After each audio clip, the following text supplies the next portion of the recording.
There are two things in Gamergate that people need to keep in mind. The first is that the gaming journalists, men like Ben Kuchera, Kyle Orland, Nathan Grayson, so on and so forth, the Game Journal Pros mailing list, and that they talk to each other, they know each other, and that the Independent Games Festival, the Games Development Conference, everybody knows everybody else. It's cronyism of a high level.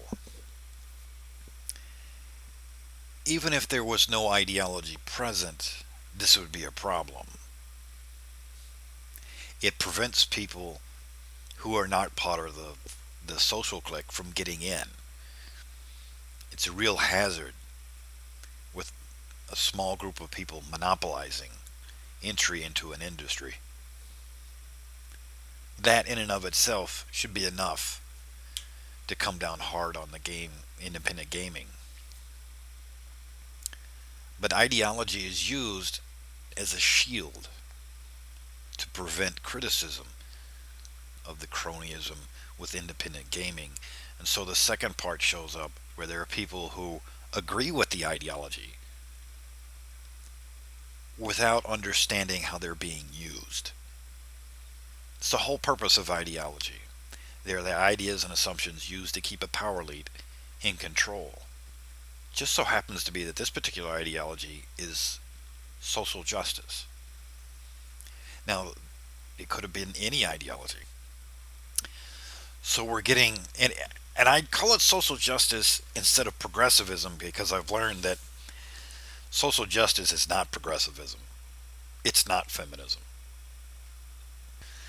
I thought everybody on the left was kind of stupid, but the social justice warrior is a type of person that is just insane. Like there's something seriously wrong with them, like they have brain damage.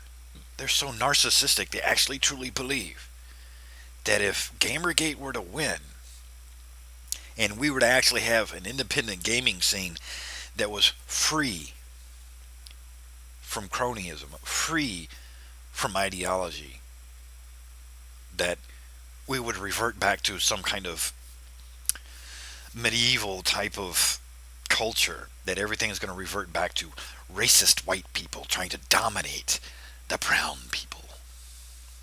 Like, I would just like to inform you that's not going to happen. Let's start with point number one. Women don't owe you a damn thing. They don't owe social justice or any left wing movement a damn thing. Women earned the right to vote long before your grandparents were even born. Well, most of you, you're younger than I am. When my home state of Tennessee had become the last state to ratify the amendment granting the right to vote to women, we have inherited an America where women vote, women participate, women run for office. My House member is a woman. There are senators that are women. We've had a woman run for president, and she might run again. Women don't owe you shit. You were not there. You were not even born. Your parents weren't born. Your grandparents weren't born. You cannot take credit for what women did for themselves. They spoke up and asked for the right, demanded for the right to vote, to participate within politics. You can't take credit for it. They don't owe you shit. You inherited the same America that I did. Except I'm able to understand the concept that all this is done and said with and over with, and that we inherited this world. There's nothing you can do about it. They have the right to vote. It's in the Constitution. You deal with it. You move on, whether you like it or not. That's just something I have accepted.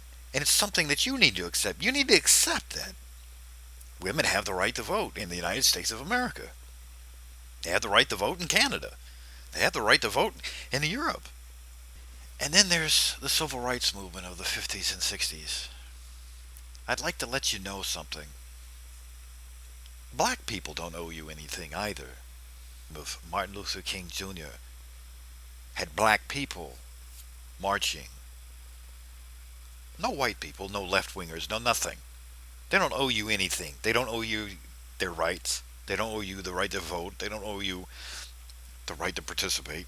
Black people stood up for themselves and owe you nothing. Nothing at all. You inherited this world where black people have the right to vote, a right to equal opportunities. Something they did. You have no right to claim that. You inherited it just the same way I did. You accept it and you move on. That's what I do. I accept it. Why can't you? They fought for their rights. Why can't you accept the truth? You don't get a vote on this. You weren't there. Where the hell did you get the idea that they need to say thank you to you? And certainly not white, like most of the social justice warriors are very much privileged white people. That's the reason why I think you have brain damage.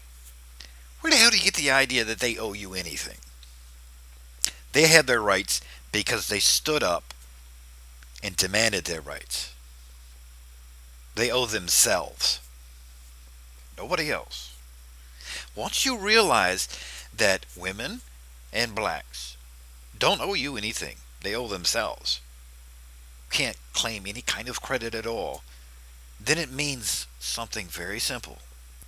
We're not going to go back. You can't go back. It's not possible. We're in a completely different world in the 21st century. It already exists.